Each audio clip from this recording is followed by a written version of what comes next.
the one moment we were like, okay, there is no way we're losing that game is when Manu got up and what was it, 38 by the time, 37-year-old, and dunk on Chris Bosh. He'll drive it inside. Manu all the way in, left hand slam dunk. Wow, Manu, that is why you do the voodoo that you do so well. And so that would show all the will that his team had and I've had since the beginning of the season. And maybe because all the frustration from the season before and from losing the year before, that could show during that play, during that big dunk. Everybody really wanted some redemption, and Manu, of course, was a big part of it because he was a veteran that already know a lot about how to go and get the championship and paying attention to details, and so it's somebody that is really hard on himself in the game, and he's also expecting from his teammates, and he was pushing everybody to play at their best. Merci, Manu.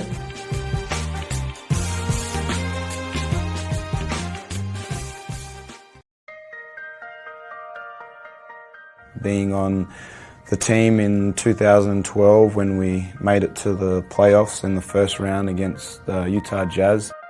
In between games 3 and 4, I believe, in Salt Lake, we went out after a game to grab something to eat, and that was when he really wanted to get to know me a little bit better and about my upbringing and my culture and my parents' culture. So that one I remember quite vividly as maybe the real beginning of the friendship that I was able to create with him. It turns into a bonding camaraderie experience that, the dinner has turned into a 2.5 hour dinner because we don't want to leave, we want to keep talking. When it's all said and done, we'll never forget are those moments, even more so than basketball. How wide his curiosity is made me just sit and watch and learn how to do that as well. I tell people this all the time, but I'm so fortunate and so lucky to have him as a role model so close to me during my times here in San Antonio. Gramps, gracias.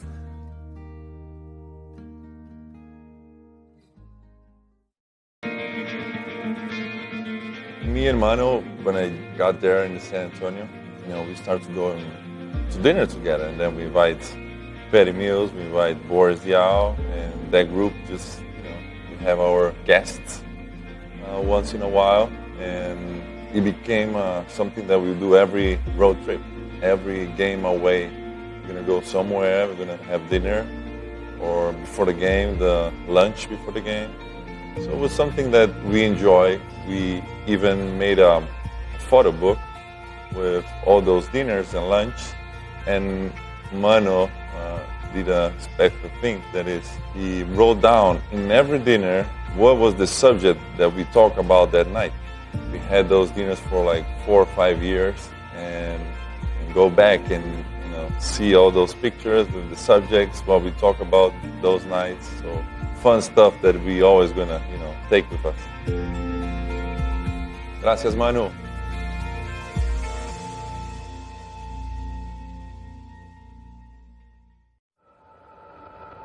I met Manu for the first time playing against New Zealand, Argentina, way back when, and then obviously I was lucky enough to be on a Spurs team with Manu. So there's a lot of off-court memories that I think I will really cherish. From a teammate perspective, unless you really knew him well, unless you were on the team playing and traveling in those circles, you didn't realize the sort of camaraderie that he sparked.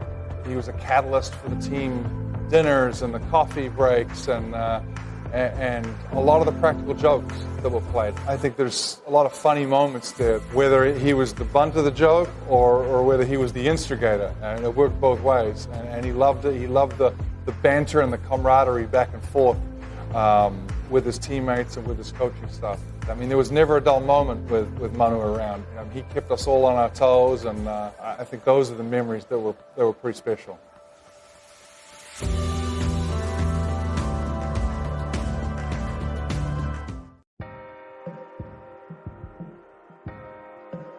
with Manu being a teammate and pushing the envelope of competitiveness on the floor, the one thing that will always last with me is that I always wanted to be a good teammate, and I think for most of the career that I had, I was.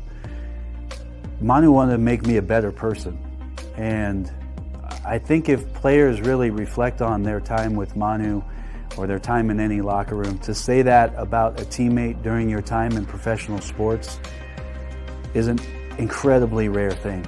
And I want to thank Manu for making me a better person. Gracias, Manu.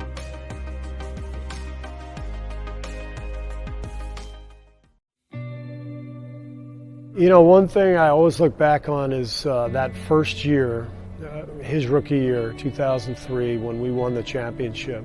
Bad pass, Ginobili going to try to run it out.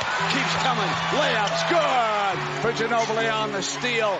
You know, I was 37 years old, and after the parade, we had a celebration. First, you know, the Riverwalk, but then we went to the Dome, and our fans were there, and we addressed the fans at the Dome on the stage. And as we were leaving, he pulled me aside and he goes, "Hey, I really hope you come back and play next year." And that meant a lot to me.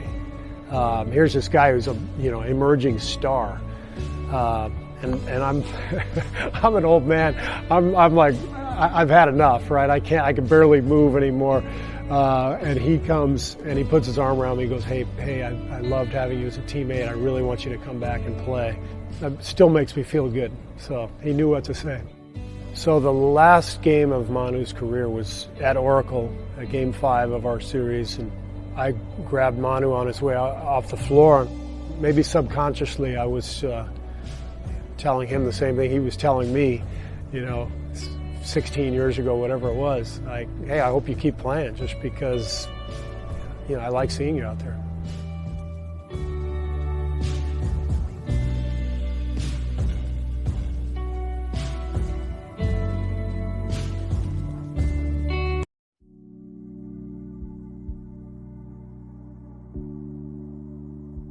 We beat the Dallas Mavericks and advanced to the NBA championship in Dallas, a game that we were not expected to win. Ginobili with a sensational tip. This is unbelievable. Everybody's off the Spurs bench.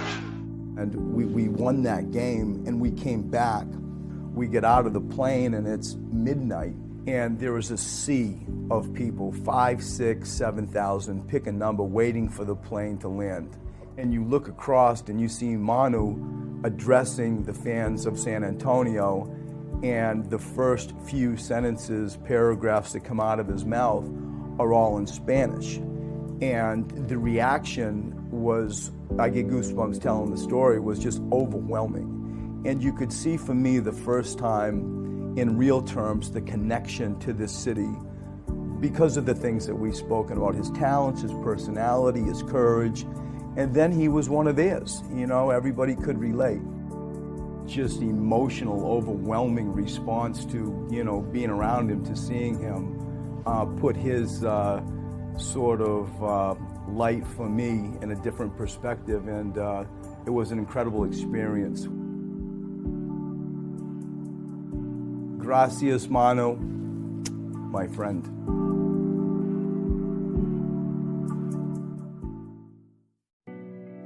The thing that was so interesting to me, or that I found so fascinating, was in the middle of games, Manu coming in and out, and Manu, how much time did he need before he could go back in? And Pop always had a plan, and Pop had a goal for how many total minutes Manu would play.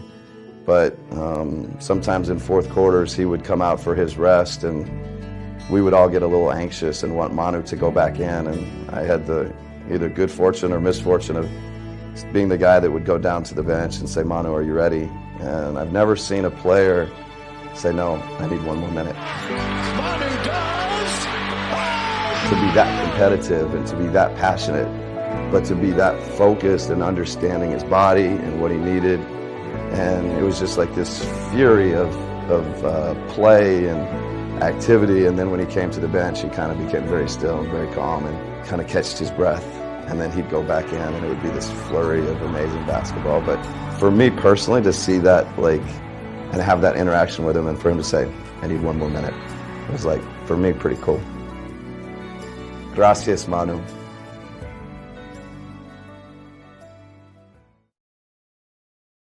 I don't know if you got a chance to look at that photo when you walked in, but... I did. I was thinking about that photo today because that gets me emotional. It gets me emotional because I had limitations in the game. You see Tim, you see David. What they do in the game is, I'm not 7 feet tall. I can't do what they do. But to see Manu and what if you can just twist Manu and just wring out some of that, I think just some of that would make so many players so much better of what he had inside of him. And after that game, for him to jump on me like that, I'm thrilled. But more importantly, I'm thrilled because this young man who has more talent than anybody will ever understand is more like a brother to me. And when you look at all the individuals that he's impacted, it's puro Manu. Oye, Manu, es un placer jugando contigo. Tú eres mi hermano y todo, siempre. Gracias, mi amigo.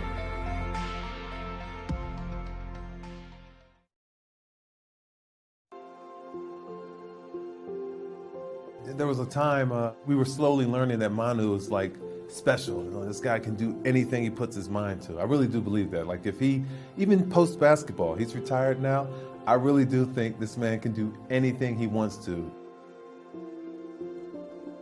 Local former world champion, Spurs fan, James Leha, we all used to train with him like in the summer. You know, boxing, it's a lot of hand-eye coordination and you have to work on every day to get. So he once brought over this like suspended bag. That's the bag that's hanging from the ceiling and anchored to the floor, and it just bounces. You know, you have to speed that with it.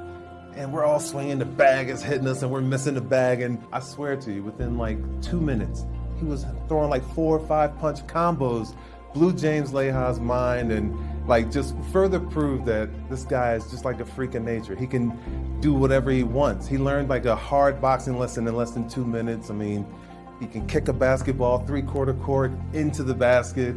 He can catch bats out of midair. I mean, the guy can do anything, and that's what made him special because he wasn't afraid to try anything, and he was just good at everything. Gracias, Manu.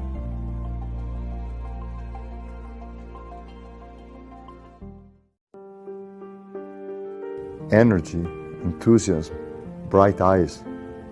That was his way of being, you know. The enthusiasm that he was putting in everything he was doing on the court. He was interested, he was open. It was just an energetic personality. When he came to Bologna, he came to a team that was full of great players and also veteran players. From day one, I think for his work ethic and for his ability to face challenges and take responsibilities and being respectful, I think he earned immediate respect. We signed him to be our first player off the bench because Sasha Danilovic, the legendary Yugoslavian player, decided to retire all of a sudden. Manu was pushed in the starting 5, but this was kind of natural, meaning that the way he was playing, performing, and behaving earned immediate respect again. That's the thing that really hit me from first day. I always remember his first EuroLeague game. He went, I think, scoreless from the field. He just scored a few free throws. And 5 months later, he was the MVP of the finals. And that happened 3-4 times in that season, that when he was facing some challenge, but then he was working hard and keeping his confidence and move up to the next level and then keep growing. That always surprised me, always. Gracias, Manu.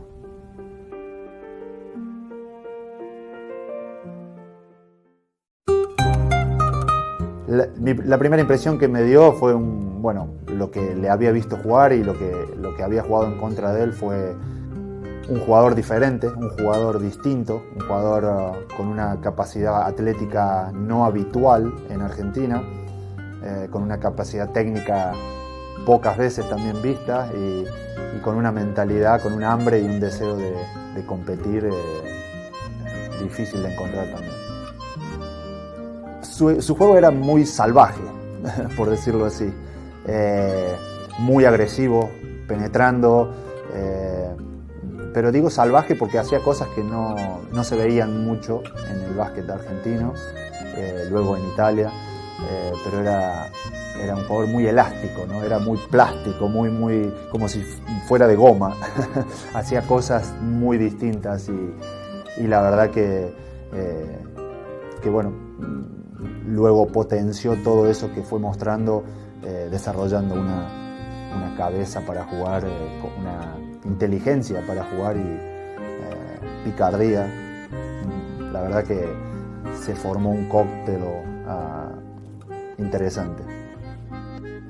Bueno, eso fue la verdad que un boom en Argentina, fue poner al básquetbol argentino en un nivel de primera plana, ¿no? Porque Argentina es un país de fútbol y eso hizo que el básquet golpeara fuerte en la gente, en los aficionados, en los fans. Así que eso fue algo, digamos, que se va a quedar en la historia, obviamente. Y ese grupo de jugadores que consiguió eso lo van a recordar toda la vida, sus familias, sus amigos, todos los aficionados del básquet. Ha sido algo increíble y creo que a partir de ahí cambió. A partir de ahí mucha gente del fútbol y de otros deportes empezaron a poner al básquet y a esa selección, a ese equipo como ejemplo, y ahí donde se crea la generación dorada, ¿no? Gracias, Manu.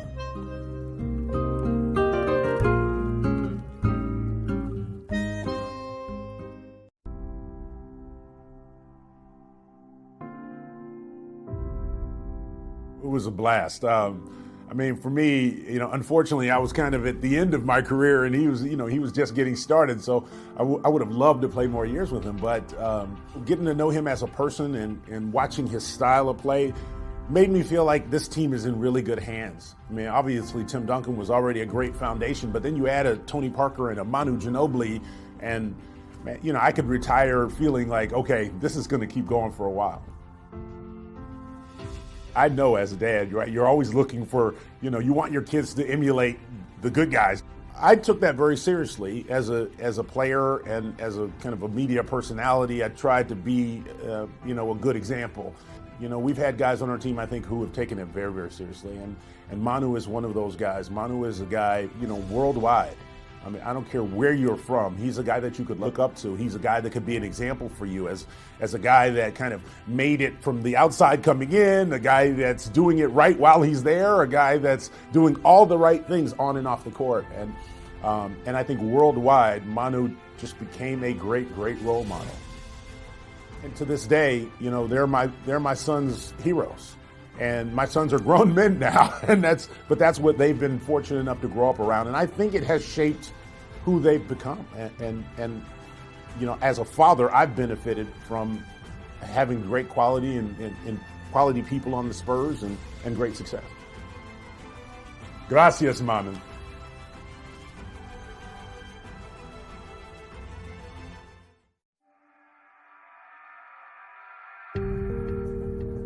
The 2007 season was historical for many reasons. One, it was my first and only championship with the Spurs. And two, I mean, the camaraderie we had as a team was unbelievable. But it was one stretch where, the ball wasn't going in for me like I would like it to. So Manu pulled me to the side and gave me an old Argentinian ritual to get me out of that so-called slump. Gets it off to the left corner. Finley for three. He did it again.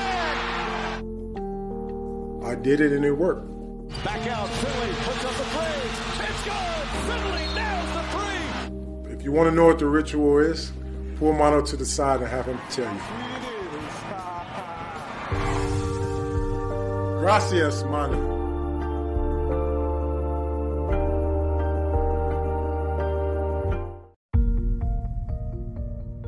You know, we drafted him in '99.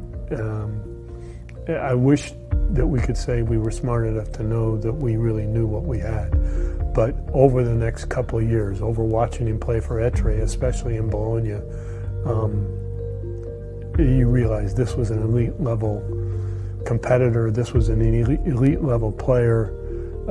At the World Championships here before he came to the team, you could tell that this guy was really special.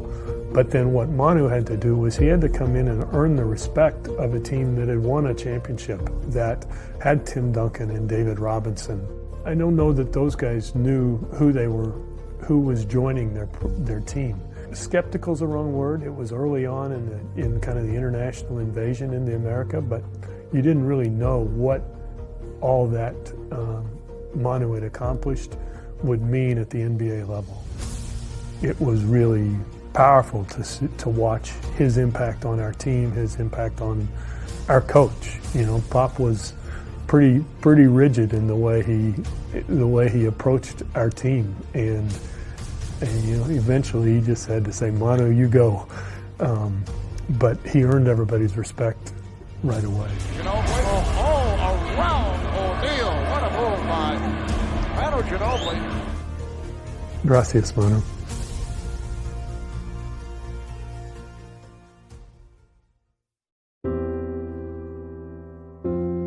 When we drafted him, we certainly didn't know he was going to become Manu. So when he came, unfortunately, he had a bad ankle, so he had to sit for a bit. And I can still remember during that period, Timmy wondering, is this guy as good as you keep saying, Pop? Is this guy really, you know, whatever? He doesn't look like it to me. Well, Timmy, he's hobbling out there, you know, he's got one leg. So once he started up again, like in January, I believe, it became apparent right away. And when Timmy Duncan's eyebrows raise in amazement, you know it's something. In the beginning, you know, I'm trying to be Mr. Coach, and he's doing things that are, let's say, a little bit too mustardy for me. Manu! As I got to watch him compete more and more, as I saw the results more and more, I realized that he was somebody that I needed to back off of, just let him play, throw in a little advice here and there, gingerly. Follow through, be brave, be aggressive. But he had to be Manu. And at some point along that progression, when he looked at me and he said, "This is what I do," it hit me for some reason, and I realized at that point it was time to zip it and just enjoy it. Crossover move! Oh, Manu Ginobili! He's a very caring individual. No matter what kind of competitiveness he's displaying, he is in a timeout going to be talking to the 12th man on the team. He's going to be talking to a teammate who just made a mistake. He's going to be pumping somebody else up. He's going to give everybody a feeling that you never, ever give in. It's always there. So there's always something that he's doing to help the situation be successful. On and off the floor, he was so personable. He loved people, and his passion for the game was exemplary.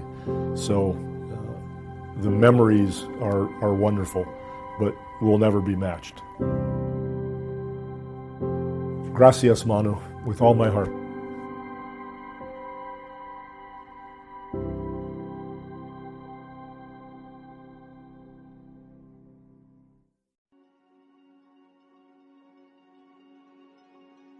We came from the same kind of backgrounds, meaning the way we play basketball, because in Europe, you know, it's a very specific way how they teach you basketball. And so I figure, you know, if Manu can play the same way that he's playing in Europe, and with Timmy and myself and Coach Pop, we can have a very good team.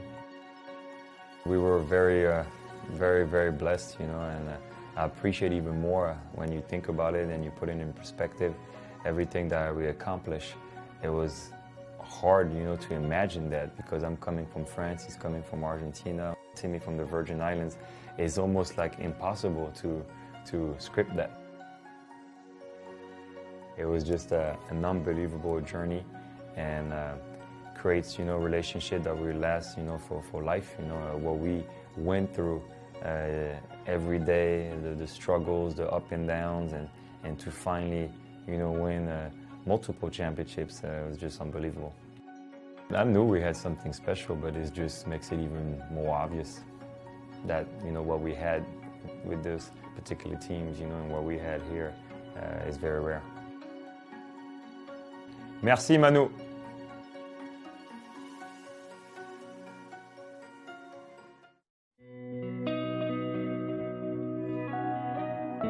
Just as much as he was on the floor, our energy and the excitement, he was a whole lot of the same off the floor.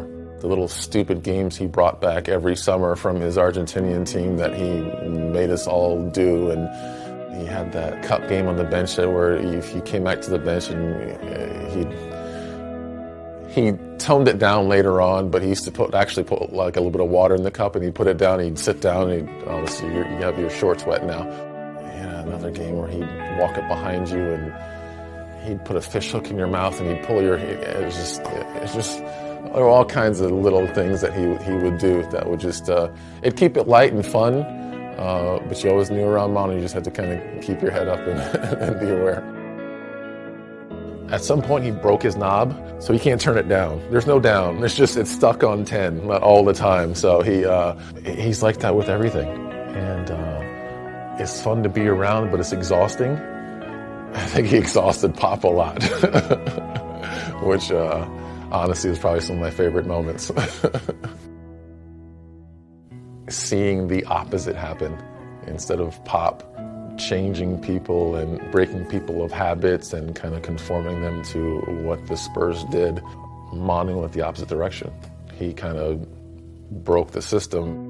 Obviously, Pop is one of the best ever at figuring out what and when and how to pull the reins and let it go. I think a big part of the reason that he is that way is because of Manu. Gracias, Manu.